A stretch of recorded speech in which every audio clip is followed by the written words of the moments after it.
The air was heavy and cold, thick with the scent of wet stone, and the coming storm as the carriage wheels ground to a halt outside the bleak walls of Greymark Keep. This wasn't a wedding day. It was an execution. The contract was signed in blood, not ink, binding my father's ruin and my life to the blind king's service. At 20, I was no longer Fiona Hale, the quiet daughter of an architect. I was a commodity, a debt settled. The price? My stepsister Lena's freedom and my family's survival, bought with my forced marriage to King Silas Greymark, the fearsome alpha of the northern marches. He was a sovereign revered for his ferocity, now made volatile and dangerous after a political attack stole his sight. A guard wrenched the carriage door open, letting the unrelenting northern rain sting my face. Then I saw him. He stood on the uneven stone courtyard, an imposing pillar of dark leather and iron, his broad shoulders squared against the downpour. A thick black blindfold covered his eyes, a menacing mask that somehow made his harsh, angular features more commanding. I smoothed the simple gray-blue cloak over my plain dress, the only thing distinguishing me from a frightened servant. This man, the man I was sold to, was a beast of strength and suspicion, and I was his reluctant guide. "Come, girl," a courtier hissed, "the king waits." I took a deep, steadying breath, reminding myself of the secret strength I held, my architect's mind. I moved forward, placing my pale hand on the king's armored forearm. The leather was cold, but the muscle beneath was coiled tight with restrained energy. As the first drop of rain hit my exposed blonde braid, I felt his head turn, his other senses zeroing in on my presence. His sightless gaze settled on the space beside my ear, unnervingly precise. I was his eyes now, and in this palace of shadows and lies, my vision was the only thing standing between him and the traitor who wanted him dead. Chapter 1. The air was heavy and cold, thick with the scent of wet stone, and the coming storm as the carriage wheels ground to a halt outside the bleak walls of Greymark Keep. This wasn't a wedding day. It was an execution. The contract was signed in blood, not ink, binding my father's ruin and my life to the blind king's service. At 20, I was no longer Fiona Hale, the quiet daughter of an architect. I was a commodity, a debt settled. The price? My stepsister Lena's freedom and my family's survival, bought with my forced marriage to King Silas Greymark, the fearsome alpha of the northern marches. He was a sovereign revered for his ferocity, now made volatile and dangerous after a political attack stole his sight. A guard wrenched the carriage door open, letting the unrelenting northern rain sting my face. Then I saw him. He stood on the uneven stone courtyard, an imposing pillar of dark leather and iron, his broad shoulders squared against the downpour. A thick black blindfold covered his eyes, a menacing mask that somehow made his harsh, angular features more commanding. I smoothed the simple gray-blue cloak over my plain dress, the only thing distinguishing me from a frightened servant. This man, the man I was sold to, was a beast of strength and suspicion, and I was his reluctant guide. "Come, girl," a courtier hissed. "The king waits."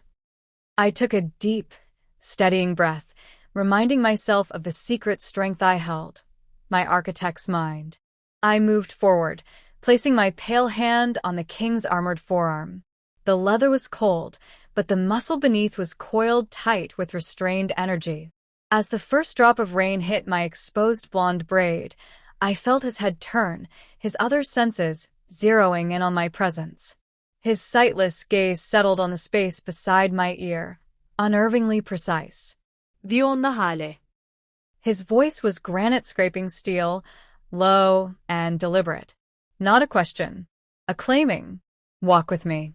The courtyard stones were slick beneath my feet as I guided him forward, my hand trembling against his arm. He moved with predatory confidence despite the blindness, each step calculated, trusting my direction but testing my nerve. The fortress loomed ahead, all sharp angles and rain-darkened towers that seemed to claw at the heavy sky.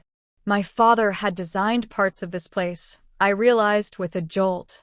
The archways, the deliberate asymmetry of the eastern wall, his signature was embedded in these stones. We crossed into the great hall where a fire blazed against the encroaching cold. Silas stopped abruptly, his head tilting as if listening to the echo of our footsteps against vaulted ceilings. Then he reached into his coat and produced a folded parchment, pressing it into my free hand. "Read it," he commanded. Aloud. The 5th clause. My fingers unfolded the marriage contract, the one my father had delivered 3 days ago with his apologies and his cowardice. The ink was still fresh in places, but there, in the 5th clause, the words seemed to shimmer and rearrange themselves as I stared. It wasn't standard legal language. It was a cipher, the kind my father used to teach me in his study when I was young, before Lena's mother arrived and I became invisible. The 5th clause states that the bride shall provide counsel in matters of stone and shadow, I said carefully, my heart hammering. The words felt weighted, deliberate. And serve as witness to the king's true foundation. Silas's mouth curved into something that wasn't quite a smile. Your father was cleverer than I gave him credit for. He knew I would choose you. His hand found my chin, tilting my face upward with surprising gentleness. Tell me, Viana Hale, do you know why he embedded that clause? Do you understand what he's made you? I met his blindfolded gaze, feeling the full weight of his attention like a physical force. My father hadn't just sold me. He'd turned me into a key, a puzzle piece that only this king could use. And standing here, rain-soaked and trembling in this fortress of secrets, I realized my survival depended on being indispensable. He made me your architect, I whispered. The king's hand fell away, but his presence remained overwhelming. Then build me something worth keeping, wife. Starting with the truth of who wants me dead. Chapter 2. The wedding ceremony took place at dawn in the fortress chapel, a cold stone chamber that smelled of old incense and older secrets. There were no flowers, no music, no celebration. Only witnesses. 12 members of the king's council stood in a semicircle around the altar, their faces carved from the same granite as the walls. I recognized none of them, but I felt their assessment like fingers pressing against my spine, testing for weakness. Silas stood beside me in black ceremonial armor, the blindfold replaced with a strip of dark silk that did nothing to soften his presence.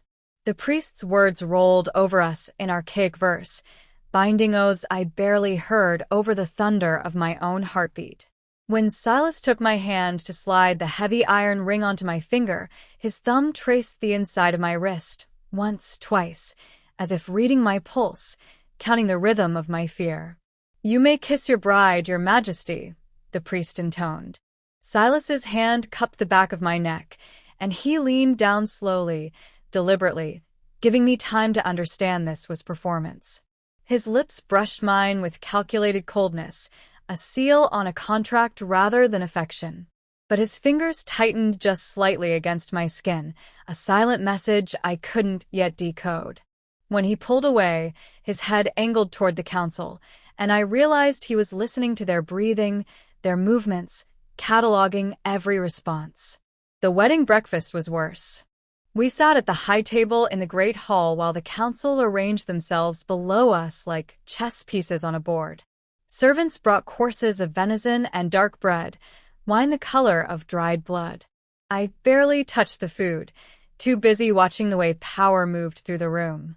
Baron Kale, the Minister of Coin, sat closest to the king's right hand, a silver-haired man with the practiced smile of someone who'd survived 3 regencies. He raised his goblet in toast after toast, his voice honey-smooth as he praised the king's wisdom in securing an alliance through marriage. But I noticed how his eyes lingered on Silas's blindfold, assessing, calculating.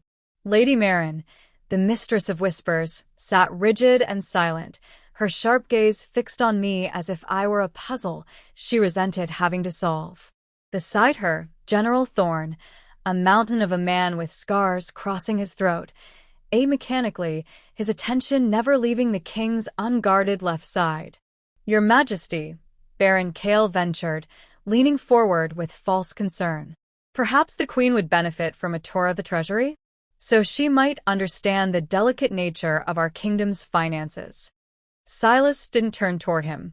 He simply lifted his wine glass, swirling the contents with one hand. "My wife will tour what she chooses, Baron. When she chooses." His voice carried no heat, but the temperature in the hall dropped several degrees.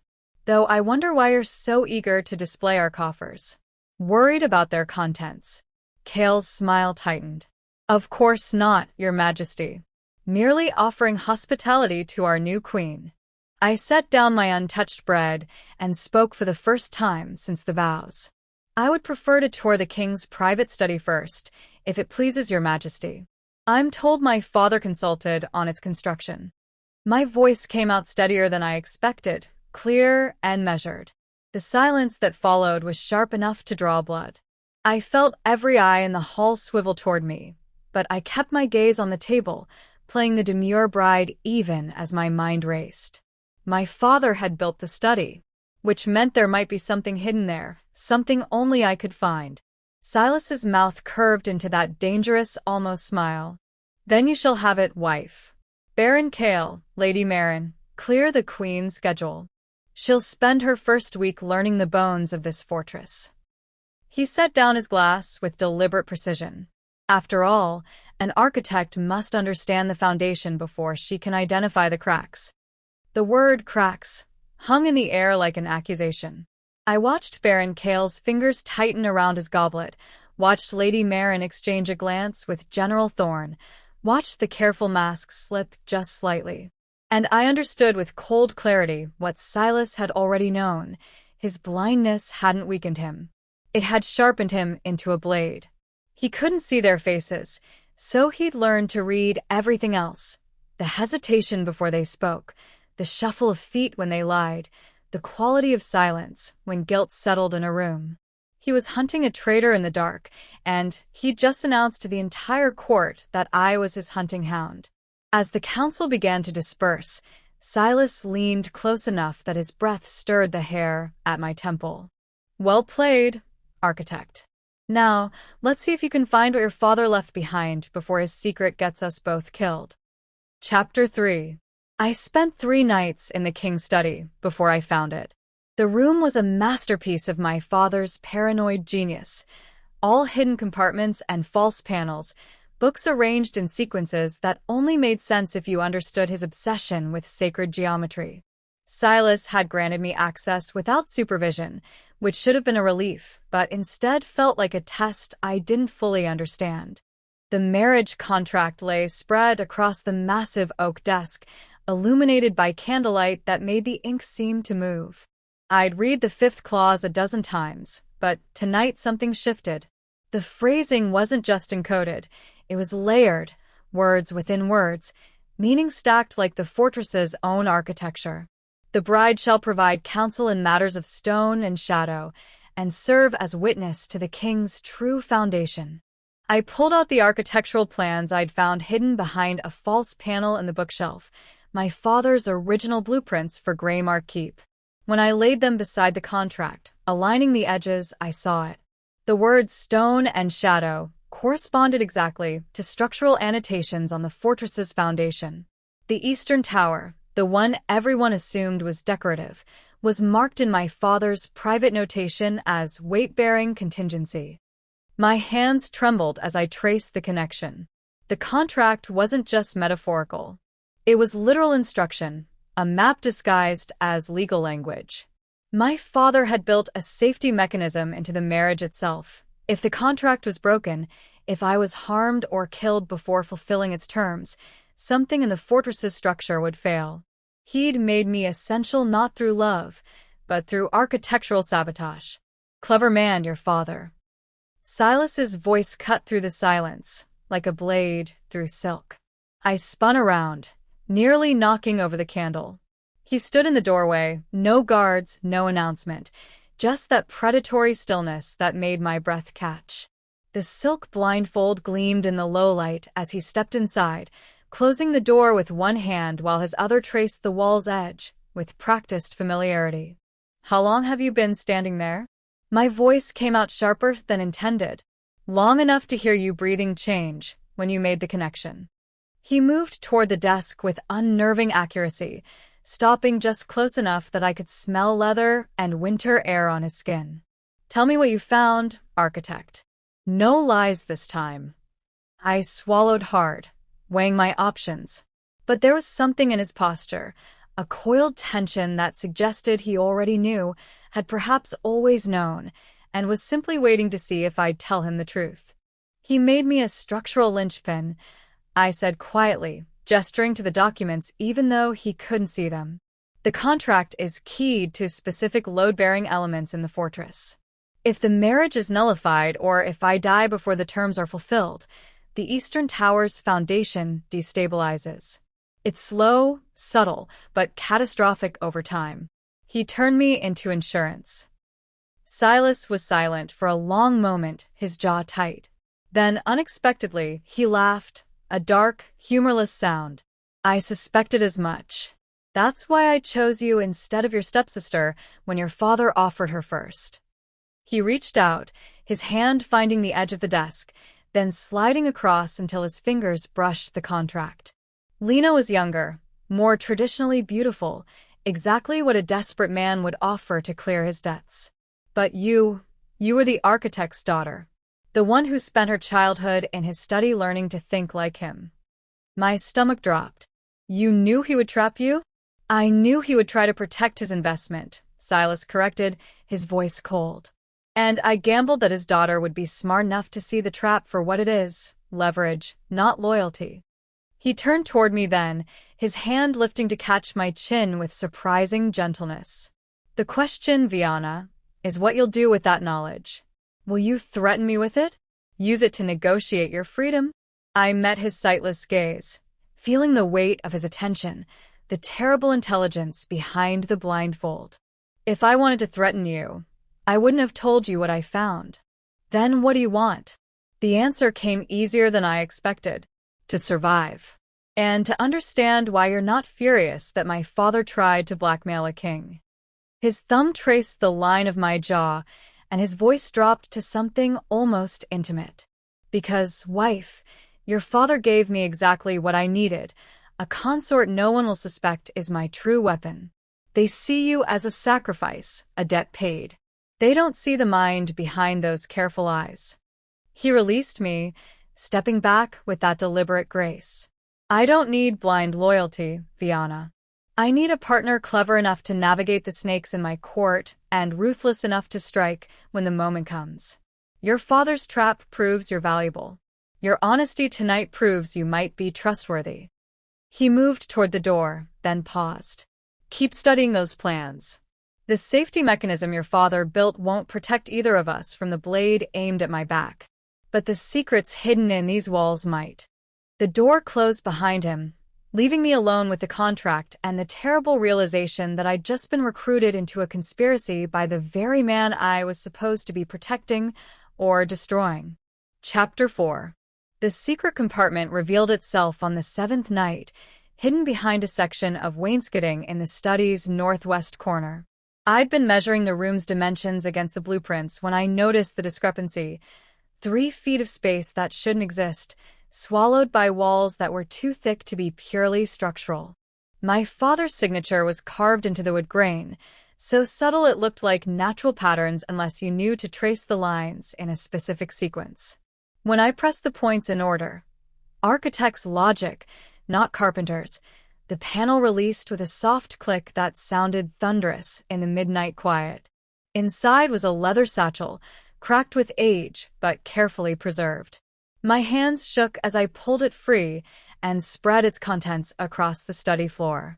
Dozens of rolled blueprints, each more detailed than the last. Notes in my father's cramped handwriting, dates spanning back 15 years. And a master plan of Greymark Keep that made my blood run cold. The fortress wasn't just a stronghold. It was a honeycomb of hidden passages, concealed corridors running between walls like veins beneath skin. listening posts built into the chimneys, observation slits disguised as decorative stonework. My father had designed a castle where secrets couldn't exist, where every conversation could be monitored, every movement tracked. But by whom? I unrolled the largest blueprint, spreading it across the desk with trembling fingers. Red ink marked specific locations: the king's private chambers, the council room, the treasury, the armory. Each mark was accompanied by a notation in my father's private cipher, the one he'd taught me during those long afternoons before his second marriage made me invisible. Compromise point, I whispered, translating the first mark. Vulnerability. Then another. Breach potential. And finally, over the king's bedchamber. Fatal exposure. My father hadn't just built surveillance into the fortress. He'd mapped every weakness, every place where the king could be observed, ambushed, killed. And someone else had commissioned this knowledge. Someone who'd paid my father enough that he could afford his debts, his new wife, his precious Lena's future. Someone on the council. I spent the next 3 hours mapping the passages onto fresh parchment, my architect's training making the work swift despite my shaking hands. The network was brilliant and horrifying. A servant could move unseen from the kitchens to the king's chambers. A guard could vanish from the eastern tower and reappear in the treasury without ever walking a main corridor. An assassin could strike and disappear like smoke. The passage behind the king's bedchamber was the worst. It connected directly to 3 council members' private quarters: Baron Kale's study, Lady Marin's chambers, and General Thorne's armory access. Any of them could reach Silas while he slept, vulnerable and blind, and return undetected. I was still staring at the map when dawnlight began creeping through the study windows. My father's final note lay beside my hand, its translation burned into my mind. The king trusts stone more than men. Let him learn too late that stone remembers who shaped it. Footsteps echoed in the corridor outside, measured, confident, accompanied by the soft tap of a walking stick Silas had recently started using in private. I quickly rolled up the master blueprint, tucking it inside my cloak, but left the other documents visible. If he was testing my loyalty, let him see I was working. The door opened without preamble. Silas stood silhouetted against the morning light, his blindfold stark against his face. "You've been here all night. The servants are talking." "Let them talk," I said, my voice rough from disuse. "I found something you need to see." He closed the door behind him, moving toward me with that unnerving accuracy. "Tell me." I lifted one of the annotated blueprints, placing it in his hands even though he couldn't read it. "My father didn't just design this fortress, Your Majesty. He weaponized it. And someone on your council knows exactly how to use it against you."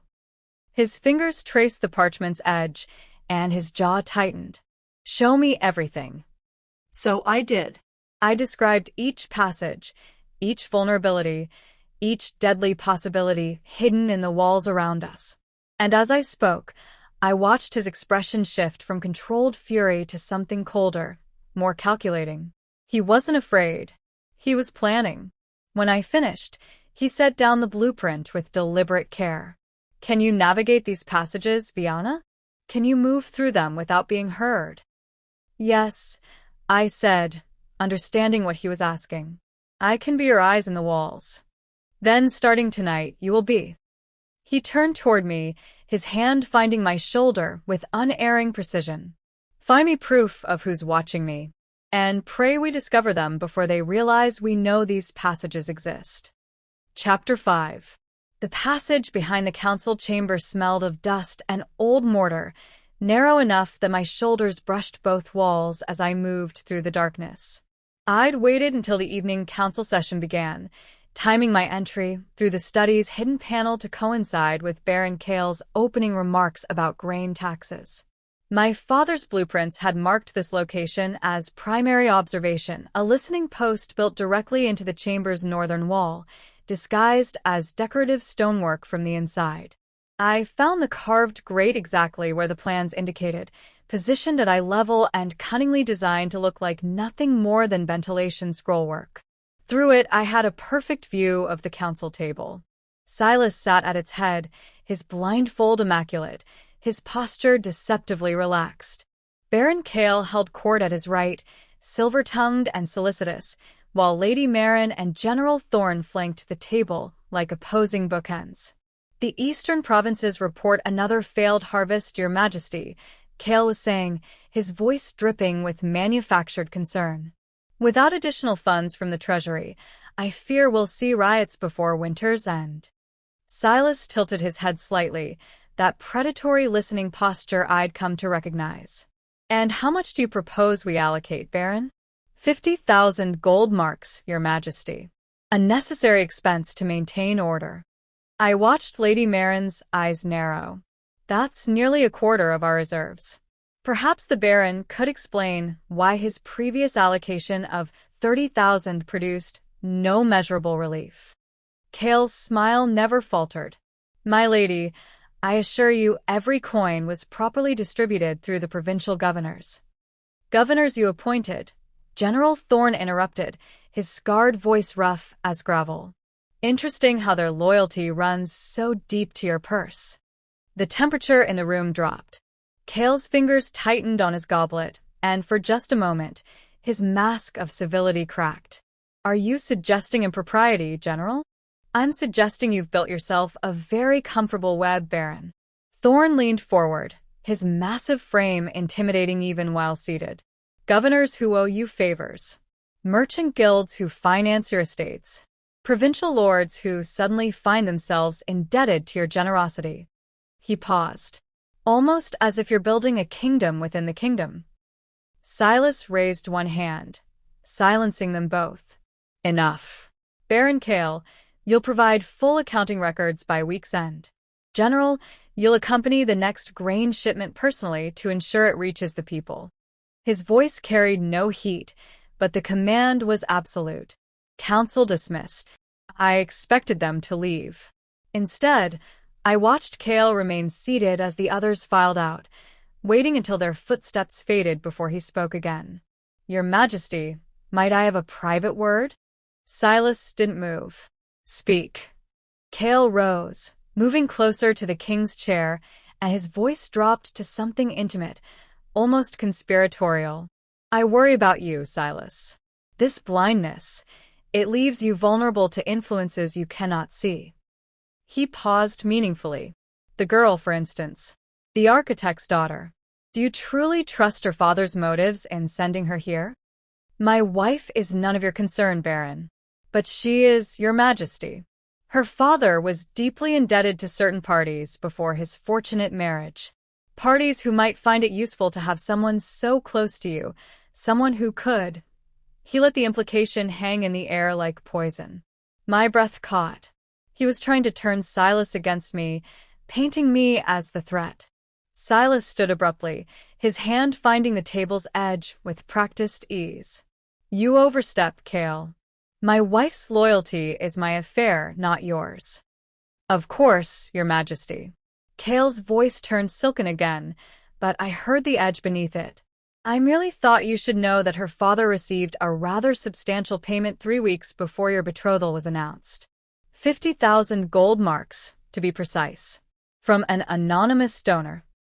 He let that number settle. The same amount I just requested for the provinces. Curious coincidence. I watched Silas's jaw tighten, but his voice remained level. "If you have evidence of treason, Baron, present it formally. Otherwise, these insinuations waste both our time." Cale bowed, smooth as oil. "As you wish, Your Majesty. Though I wonder, when the blade comes for you in the dark, will you recognize the hand that holds it?" He left then, his footsteps echoing through the empty chamber.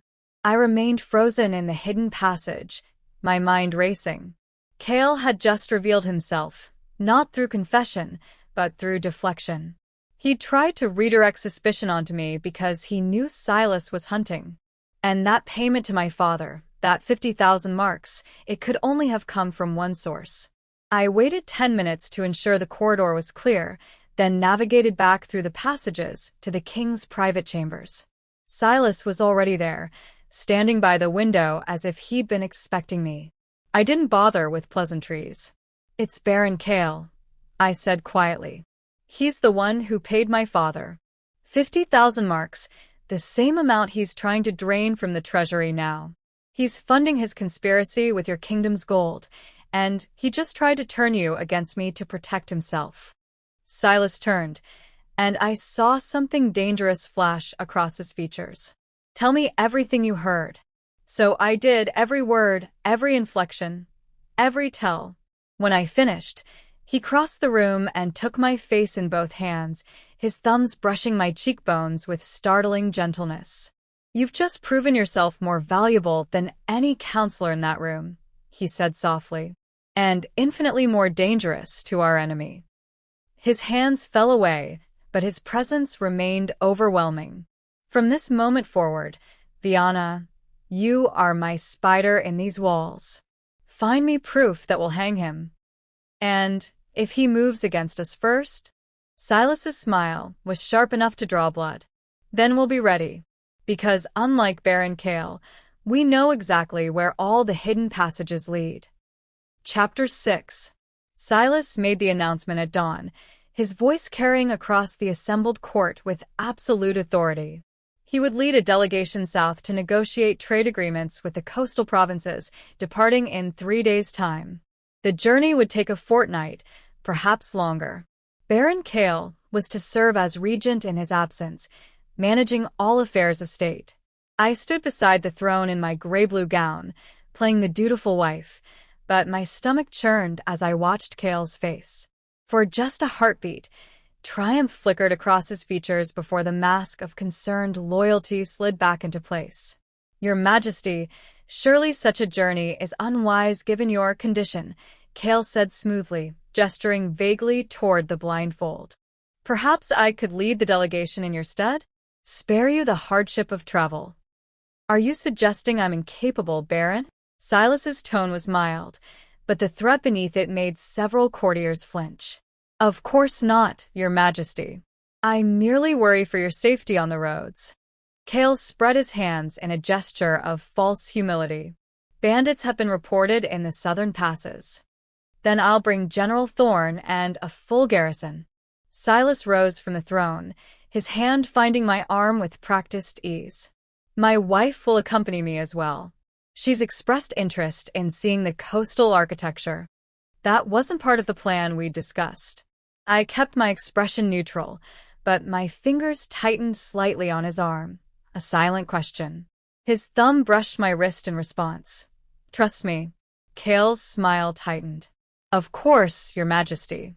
A wise decision to keep the Queen close. The court dispersed, but I felt the weight of Kale's gaze following us as Silas and I retreated to his chambers. The moment the door closed, I rounded on him. "You said I'd remain here to watch him while you pretended to leave. That was the plan." The plan changed. Silas moved to his desk, his fingers finding a sealed letter waiting there. This arrived an hour before the announcement. From one of Thorne's men, intercepted from Kale's personal courier. He held it out to me.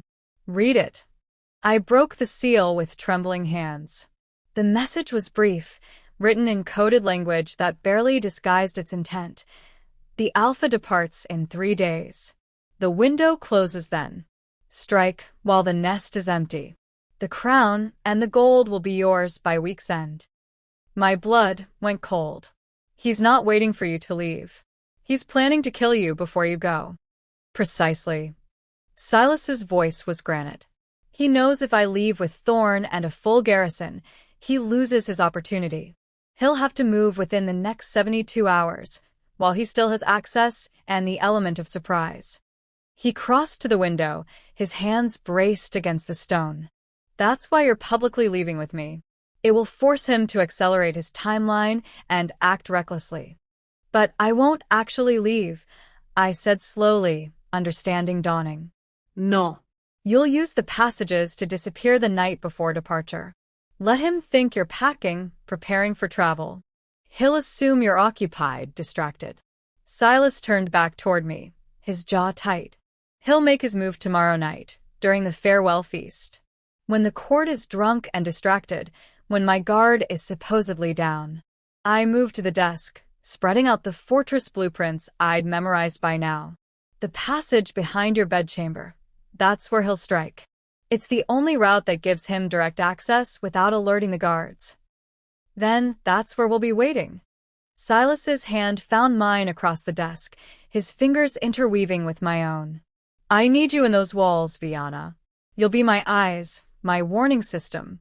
The moment he enters that passage, you signal me. How? If I make noise, he'll hear me.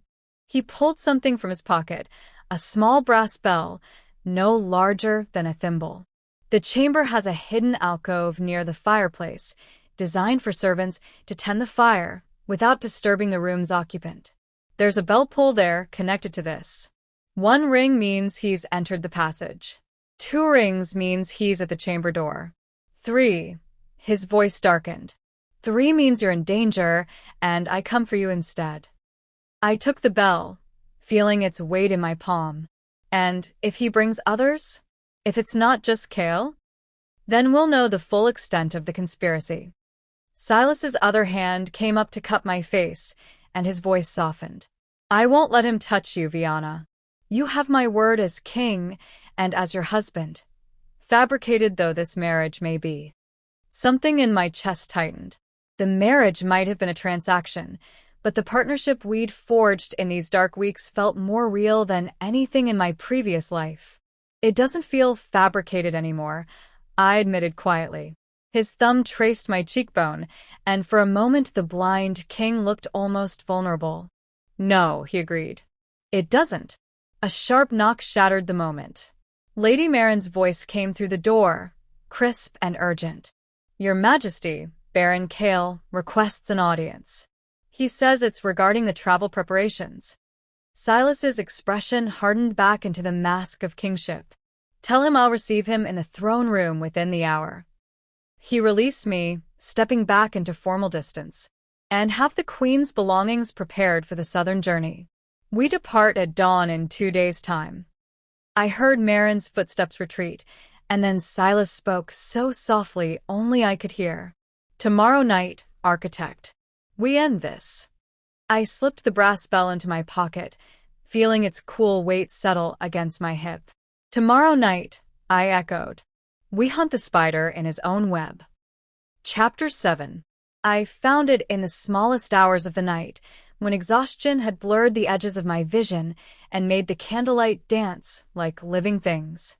The farewell feast would begin in less than 18 hours, and I'd spent the entire day locked in the study, searching for something I couldn't name but knew had to exist. My father's final secret, the piece that would explain why he'd sold me specifically to this king, to this fortress, at this precise moment. The answer was hidden in plain sight, literally written into the stone itself. I'd been staring at the master blueprint of the king's chamber when I noticed the measurements didn't align with the actual room's dimensions. The southern wall was marked as 8 feet thick, but when I'd measured it myself during my first inspection, it had been barely 6. 2 feet of space, unaccounted for, invisible. My hand shook as I pulled out my father's final coded note, the one I'd thought was merely paranoid rambling. When the wolf sleeps in darkness, the stone remembers its breaking point. South wall. 3rd stone from the corner. Morning light reveals the fracture. South wall. The same wall the hidden passage ran behind. The same wall Kale would use to enter the chamber. I grabbed a candle and ran through the empty corridors, my footsteps echoing off stone that suddenly felt malevolent. The king's chamber was empty. Silas had taken to sleeping in the barracks with his men as part of the deception, and I slipped inside, locking the door behind me. The southern wall looked solid in the candlelight, but I'd learned not to trust appearances in this fortress. I counted 3 stones from the corner and pressed my palm against the cold granite, feeling for irregularities. Nothing. Then I remembered. Morning light reveals the fracture. I positioned the candle at an angle, mimicking the trajectory of dawn's sun through the eastern window. The light caught a hairline crack running through the mortar, so fine I'd never have seen it in direct illumination. My architect's mind immediately understood the implications, and my blood turned to ice. My father had built a controlled collapse point into the wall, a deliberate structural weakness that, if struck with sufficient force in the right location, would cause the entire southern wall to cave inward, not catastrophically, but enough to block the passage behind it. It was brilliant and horrible, a defense mechanism that would trap anyone trying to use that passage to reach the king. But it would also trap me if I was inside when it triggered. I pressed my forehead against the stone, forcing myself to think through the panic. Cale would come through that passage. He'd enter the chamber through the hidden door built into the wall. If Silas fought him, if they struggled near that fracture point, the wall could collapse. Cale would be buried, yes, but so would anyone in the passage behind him. Anyone like me, serving as lookout. I needed a different position, one that gave me clear sight of both the passage entrance and the chamber itself, without putting me behind that death trap wall. I pulled out the blueprints again, spreading them across the king's bed, my mind racing through architectural possibilities. There. A ventilation shaft that ran vertically from the chambers, sealing down into the lower passages. It was narrow, barely wide enough for my frame, but it would position me above the action, able to see everything without being in the collapse zone. The shaft had handholds built into its sides, maintenance access for chimney sweeps, and it connected to the main passage network 3 levels down. I had 6 hours until sunset, when I was supposed to disappear into the walls. 6 hours to map the new route, test the handholds, ensure I could ring the warning bell from that position, and then escape down through the shaft network before Cale even entered the chamber. I rolled up the blueprints and returned to the study at a run, nearly colliding with General Thorne in the corridor. His scarred face registered surprise, then suspicion. The Queen should be preparing for travel, not running through the halls like a spooked rabbit, he said, his rough voice holding a note of concern. I'm ensuring the king's chambers are properly secured before we depart, I replied, forcing my breathing to steady. You can never be too careful with His Majesty's safety. Thorne studied me for a long moment, and something shifted in his expression. Respect, perhaps, or recognition. No, he agreed quietly. You can't. He glanced down the corridor toward the king's chambers, then back at me. If you need additional guards posted anywhere specific, you need only ask. I nearly told him everything then. Nearly recruited him into our trap. But Silas had been clear. Trust no one until we knew the full extent of Cale's conspiracy. Even Thorne, loyal as he seemed, could be compromised. The current arrangements are sufficient, General. But thank you. He nodded once and continued down the corridor. I waited until his footsteps faded before returning to the study, where I spent the remaining hours mapping every inch of the ventilation shaft route, memorizing handholds by candlelight, calculating angles and timing, and the dozen ways this could go catastrophically wrong. When the sun finally began its descent toward evening, I'd traced the route so many times I could navigate it blind. Which was fitting, since I'd be doing exactly that in the darkness of the walls, serving as eyes for a king who had none. I changed into dark clothing, the simple servant's dress I'd arrived in, practical and unremarkable. I braided my hair tight against my skull and tucked the brass bell into my pocket alongside a small knife Silas had given me with strict instructions. For cutting your way out if the passages collapse. Not for fighting. Promise me. Ide promisa. But as I slipped through the hidden panel in the study and into the waiting darkness of the walls, the knife's weight against my hip felt less like a tool and more like a prayer, something to hold on to when everything else fell apart. The labyrinth of passages stretched before me, and somewhere in its depths, Baron Cale was preparing to spring his trap. But the fortress remembered who shaped it, just as my father had written. And tonight, we teach the traitor that stone could be a weapon for the architect's daughter too. Chapter 8. The ventilation shaft was colder than I'd anticipated, the stone walls leaching warmth from my body as I braced myself against the narrow space. Through the grate below, I had a perfect view of the king's chamber. Silas stood near the fireplace, still in his traveling clothes, playing the role of a man preparing for departure. The farewell feast had ended an hour ago, the court drunk and distracted exactly as planned. Then I heard it, footsteps in the passage behind the southern wall. Not one set but three. My heart hammered against my ribs as I pulled the brass bell from my pocket. One ring. He's entered the passage.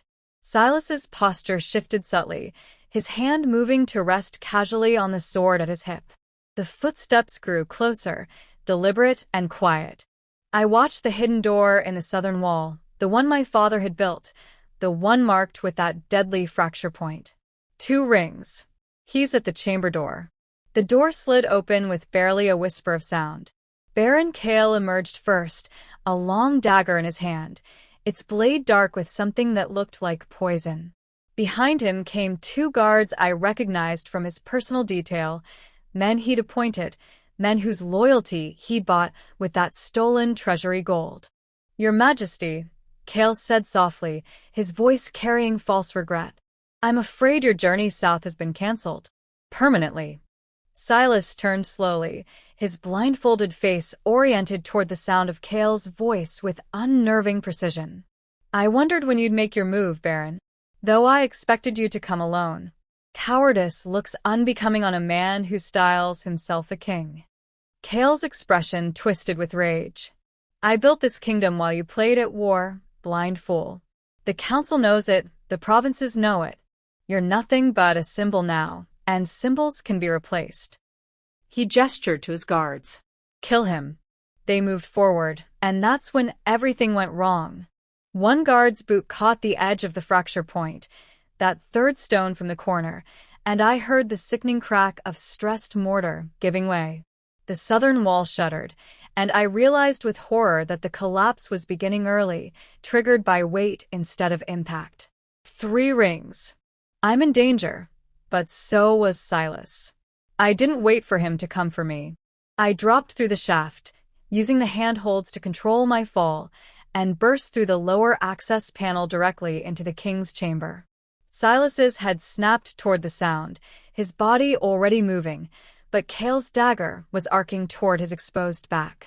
"Left," I screamed. "Blade at 8 o'clock, high." Silas twisted, his sword clearing its sheath in one fluid motion, catching Kale's dagger on the crossguard. The impact sent both men stumbling back. The wall groaned, stones beginning to shift and crumble. Kale's guards hesitated, their eyes widening as they realized the passage they'd come through was collapsing. I grabbed Silas's free hand. "Trust me. Move when I move." His fingers tightened around mine instantly. "Lead." I pulled him toward the eastern wall, where another hidden panel waited, one Kale didn't know about, one my father had marked for emergency escape. Behind us, the southern wall finally gave way, with a thunderous crash. Kale screamed as stones buried his guards, but he rolled clear, his dagger still in hand, his face contorted with fury. "The servants' passage," I said urgently to Silas, my hand on his arm, guiding him through the narrow opening. 3 steps forward, sharp right, then descend. We plunged into darkness, but I'd memorized every turn, every obstacle. 2 feet ahead, low beam, duck. His hand tightened on my shoulder as he followed my instruction perfectly. Behind us, Kale crashed into the passage, cursing as he stumbled in the blackness. "Left turn, 6 steps, then stairs down." I continued, my voice steady despite my racing heart. We were in my territory now, in the bones of the fortress I'd mapped and memorized. He's 15 feet behind, closing. Stairs are steep, 12 steps. Silas moved with absolute confidence, his trust in my guidance complete. We descended into the lower network, where passages branched in 6 directions. I pulled him into the 3rd branch, barely wide enough for our shoulders. "Stop," I whispered. Silent. "He's at the junction." We pressed against the cold stone, Silas's chest at my back, his breath warm against my ear. I could hear Cale shouting into the darkness, his voice echoing off stone. "You can't hide in here forever. I know these passages as well as you do." But he didn't. I felt Silas's hand find mine in the darkness, squeezing once, a question. I squeezed back twice, wait. We stood frozen as Cale's footsteps echoed past our hiding place, heading deeper into the labyrinth, away from the route that would lead him to safety. "He's moving away," I breathed. "There's a chamber ahead where the passages converge. If we circle through the north route, we can trap him there." "Show me," Silas said, his voice barely audible. We moved through the darkness like ghosts, my voice a constant whisper of navigation. "Right hand on the wall, follow my lead. 4 steps, narrow gap, sideways." "Good." 10 more steps, then open chamber. The fortress became our weapon, each turn and corner a tactical advantage. I guided Silas with precision, his sword ready, his body moving in perfect synchrony with my directions. We emerged into the convergence chamber from the north entrance, just as Cale stumbled in from the south, his dagger still drawn, his clothes covered in mortar dust. He froze when he heard us, spinning toward the sound. So the little architect plays soldier now. How touching. His voice was ragged, desperate. "You think guiding a blind man through dark passages makes you dangerous?" Silas stepped forward, his posture predatory. "She doesn't make me dangerous, Baron. She makes me unstoppable."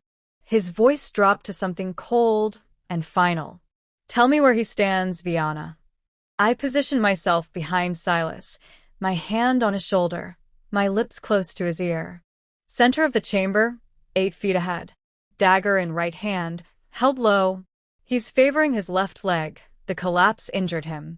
Silas moved forward with lethal grace, his sword raised.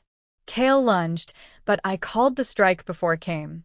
High right, defensive. The clash of steel on steel rang through the chamber. I continued to feed Silas information. He's circling left, overhead strike coming. He's stumbling back, and watched in awe as the blind king fought with the precision of a man who could see perfectly. Because he could. Through me. Cale made one final desperate lunge, and I called it instantly. Straight thrust, chest level.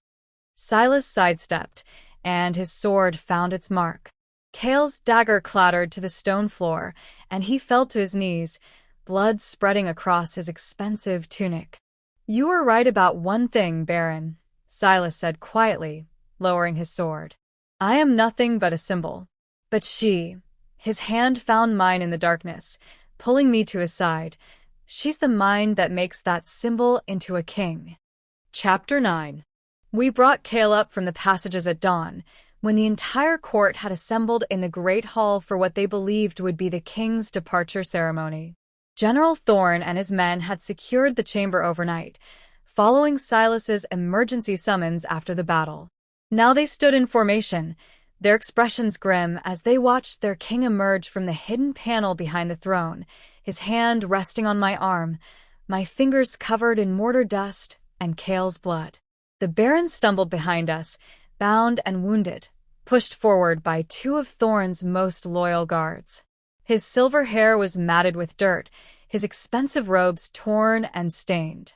The confident politician who'd smiled his way through decades of treachery looked like exactly what he was, a cornered rat, desperate and exposed. Lady Marin rose from her seat at the council table, her sharp eyes widening. "Your Majesty, what is the meaning of treason?" Silas said, his voice carrying across the hall with absolute authority. "Baron Cale stands accused of conspiracy to murder the crown, embezzlement of royal funds, and the corruption of the king's own fortress."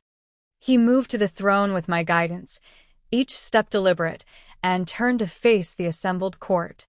"Lady Marin, General Thorne, you questioned the Baron's loyalties in council. You were correct to do so." I watched the room's reaction carefully. Shock, confusion, and in a few faces, carefully hidden relief. Kale had built his web wide, but not everyone had been caught in it. Lies. Kale spat, though his voice lacked its usual smoothness. The girl has poisoned your mind against me, Your Majesty. She and her treacherous father. Her father built this fortress, Silas interrupted, his tone cold as winter stone. And every secret passage, every hidden chamber, every architectural detail is mapped in his daughter's mind. He gestured for me to step forward, and I did, keeping my hand on his arm. Last night, Baron Kale entered the king's chambers through a hidden passage, accompanied by 2 hired assassins. He carried a poisoned blade and the arrogance of a man who believed himself untouchable.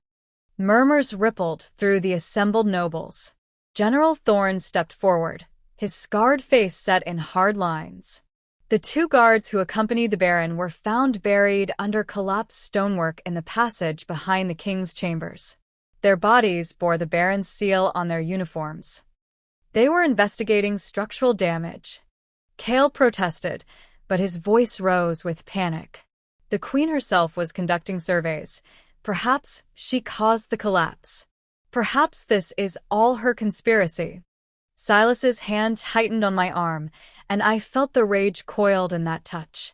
But his voice remained level, judicial.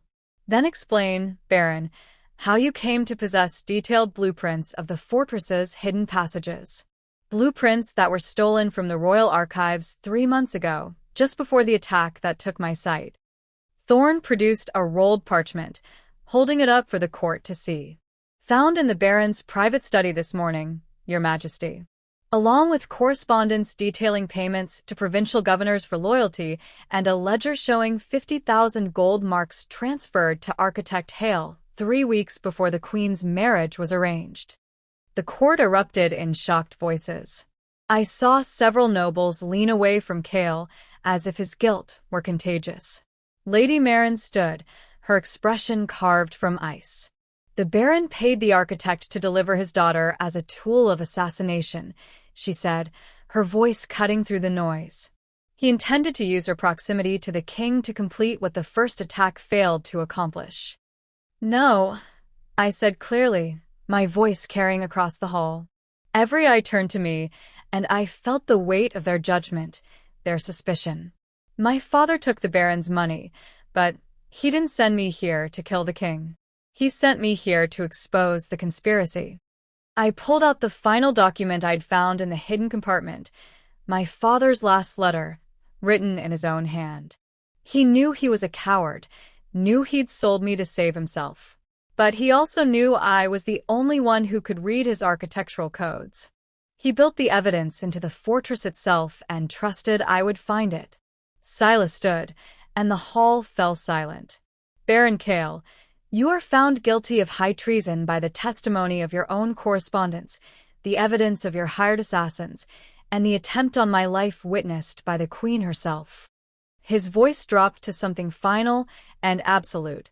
The sentence is death, to be carried out immediately. Kale lunged forward, his bound hands reaching towards Silas in one last desperate attack, but General Thorne's sword was faster. The Baron fell to the stone floor, his blood spreading across the same stones my father had laid, the same floor where he'd planned to rule. The hall remained silent as Thorne's men dragged the body away. Then Silas turned toward me, his hand finding my face with that impossible accuracy, his thumb brushing away a tear I hadn't realized had fallen. Vianna Hale stood in darkness and guided me through the traitor's trap, he said, his voice softening but losing none of its command. She turned the fortress itself into our weapon, and her voice became my vision when sight failed me. He stepped back, addressing the court formally. From this day forward, she is not merely queen by contract, but by right of service to the crown. She is my true sight, my partner in rule, and queen of the marches in deed as well as name. He pulled the royal seal from his finger, heavy iron marked with the northern wolf, and pressed it into my palm. What I cannot see, she will observe. What I cannot navigate, she will guide. And any who question her authority question mine. Lady Marin was the first to kneel, her sharp gaze meeting mine with newfound respect.